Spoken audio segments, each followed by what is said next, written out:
शीत प्रसाद की हमारे शास्त्रों में कितनी बड़ी महिमा है। एक बार बैकुंठ में भगवान श्री नारायण विराजमान थे। मध्याह्न का समय था।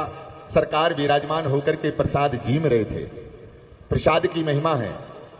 और श्री लक्ष्मी जी उनको, श्री ठाकुर जी को प्रसाद जिमा रही थी। उसी समय देवर्षि नारद जी का आगमन हुआ। ठाकुर जी ने सम्मान सहित विराजमान किया। आओ आओ देवर्षि विराजमान हो। विराजमान होकर के जब ठाकुर जी प्रसाद आरोग लिए, तब नारद जी ने करबद्ध कर कमल बढ़ाया। प्रभु, आज ये दास का सौभाग्य है, आप कृपा करके पा चुके हैं, आप अपना अधरामृत प्रदान करिए। तो श्री नारद जी ने प्रसाद जो मिला तो श्री हरि का प्रसाद पा लिया। और जैसे ही प्रसाद पाया है कि आप अपने प्रेमानंद भावानंद में, रसानंद में डूब गए। आचमन करना भी भूल गए, प्रसाद पाने के बाद हाथ धोना भी भूल गए और आप नृत्य करने लगे, नाचते नाचते नाचते नाचते। श्री नारद देव ऋषि नारद जी जो है ना, ब्रह्म बैकुंठ लोक से चलते चलते नाचते नाचते कहां, कैलाश पहुंचे।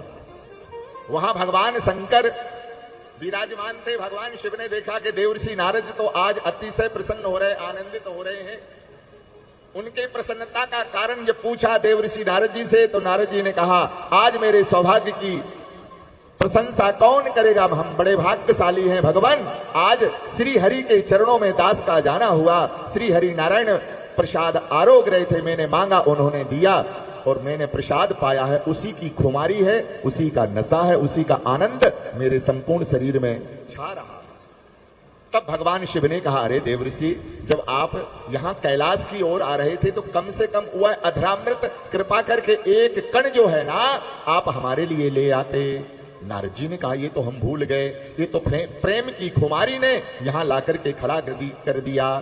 तब तक क्या देखा कि नारद जी ने आचमन नहीं किया था, तो नारद जी के ओष्ठ से, अधर से एक चावल का एक शीत लगा हुआ था।